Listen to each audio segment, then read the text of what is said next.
Here's an AMI This Week shortcut with Laura Bain.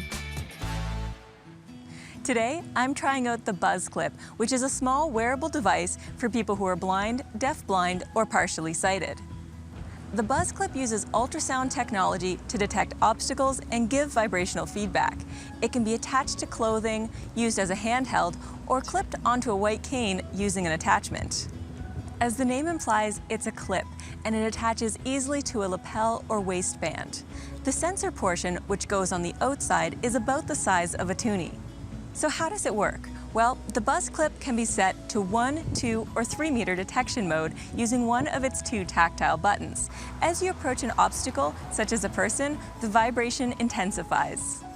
I've been trying it out for a short while, and here are a couple of ways I think you could use it. If you're in the general area of a landmark, such as a tree, but it's tricky to pick up with your cane, I think the Buzz Clip could be your friend. I also think it would work well in any situation where you're trying to detect people walking by, such as if you're standing on a street and looking for someone to ask for directions. Do you know where the number 2 bus stop is? The makers of the Buzz Clip emphasize its usefulness in detecting head-level objects, which are missed by a white cane. I think this is a bigger issue for people who are tall.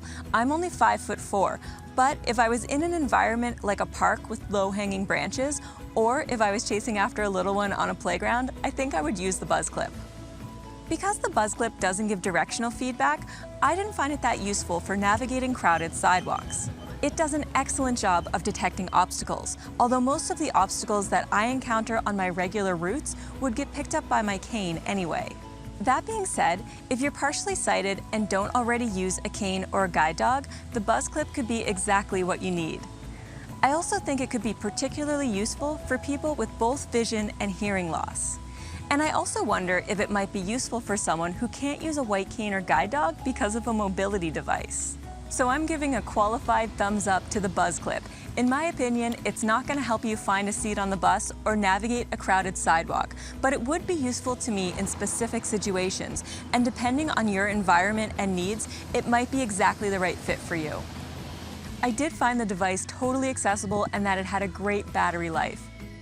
To learn more, go to imerciv.com or contact your local CNIB.